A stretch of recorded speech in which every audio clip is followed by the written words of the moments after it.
What is going on, everyone? My name is Andy. Welcome back to another FPL video. In this one, we are going to talk about captaincy for game week 8. I appreciate there's very much a standout in Salah, and I'll just say it right now, Salah is by far the best captain this week. We will talk about it a little bit more, but I'm not just going to make this video extra long just for the sake of it. But one of the things I like to do every single season is be consistent with my videos. That's one thing I've done for years and years now, is every single week I will be here making the same videos, the same content, the same information you need. And that includes captaincy when there's a normal kind of deadline. Obviously, when it's a shorter turnaround time, like 2 or 3 days, I don't always do it. But for this one, we are going to talk about it. So give it a like if you enjoy it. Hit that subscribe button. I will have another video later tonight as well about wildcards and final thoughts and stuff like that. But for now, let's talk about captaincy. Just really quickly before we talk about Liverpool, I have written my 888 Sport article for this week. If you like the old written format, there is a link in the description below talking about kind of Man City midfielders, Jamie Vardy and that kind of thing, right? So if you want to check that out, link in the description below. But on Liverpool, look, there's not really too much to talk about, right? You don't need me to sit here and tell you that Liverpool are really good and Watford are really bad. Even though Watford have had some fairly good fixtures, they're still kind of in like the bottom 6, bottom 7 of the league for expected goals conceded. So they haven't done that well, and they've not yet faced a team like Liverpool. This is one of those fixtures that could be 3, 4, 5 goals for sure, and Salah is the standout. I guess the better conversation to be had is for those people that are kind of thinking to themselves, is this the week to try and go a little bit different? Because if you know about effective ownership, and I won't go into full detail about it, but if you go on live FPL when the deadline's done, like when the game week 8 deadline's finished, you can go on there and it will tell you what the effective ownership of your players are. So that's basically how many players or how many managers own that player and then how many have captained as well.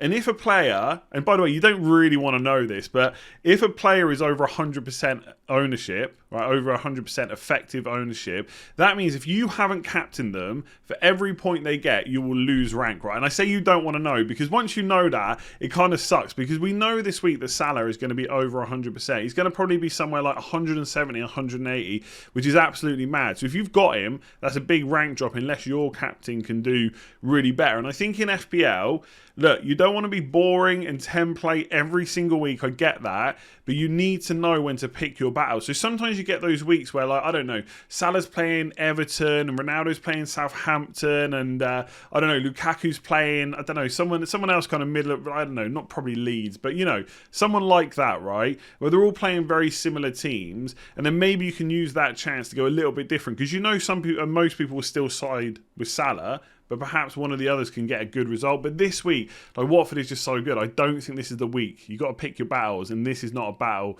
to be picking, in my opinion. As for the other Liverpool players, Mane's always a good option. I think with Jota and players like Trent Alexander-Arnold, it is an away game, so I don't think, like, captaining a defender is one thing, but in an away game, I'm not 100% sure about that, although there is a good chance of attacking returns. But obviously, Jota and Trent were slight doubts. They both seem to be available, and I'm sure there's a good chance of them starting. Don't know that for sure yet. Hopefully, we'll find out before the deadline, but I think the risk is just there for captain them, so it has to be Salah or Mane. Salah is always clear. He's the best captain this week, and that is it. So we are going to quickly touch on some other options, right? And I do think the fact, obviously, Liverpool playing Watford makes it very difficult to go against, but Man City against Burnley is a great fixture. Now, I'm not one of those FPL managers that really looks at past results. I don't think they matter as much as kind of people make out. Like, sometimes you do get like a nice trend or a nice pattern, but realistically, managers change, players change, formations change, tactics change. It doesn't really matter what's happened before. If a team has beaten another team 2-0 for the last 5 seasons, doesn't mean it's going to happen again.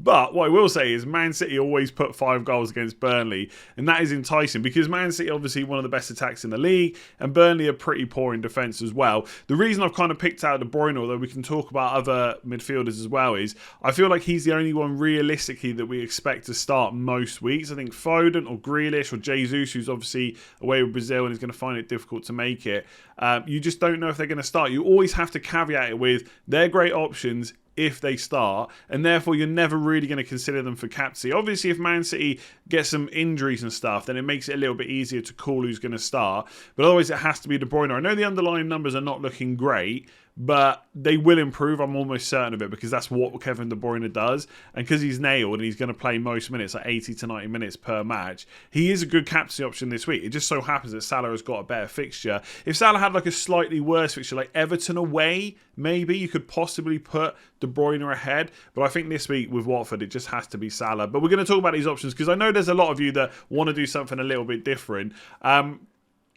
Harry Kane is someone that people will write off because Son's been getting the points, Son's been scoring, Son's been getting assists and whatnot, and Kane just hasn't really done it. And obviously the narratives are coming out that his head's gone, he wants to be at City, which we know is true, right? We're not even guessing that. We know that is the case, but he's not, and he doesn't feel like the kind of player that he's going to...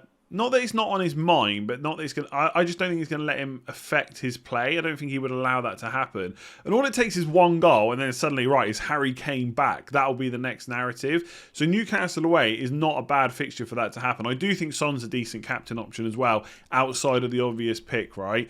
But with Kane, like, he usually takes more shots. He's got penalties as well. So he has to be above Son for me for captaincy.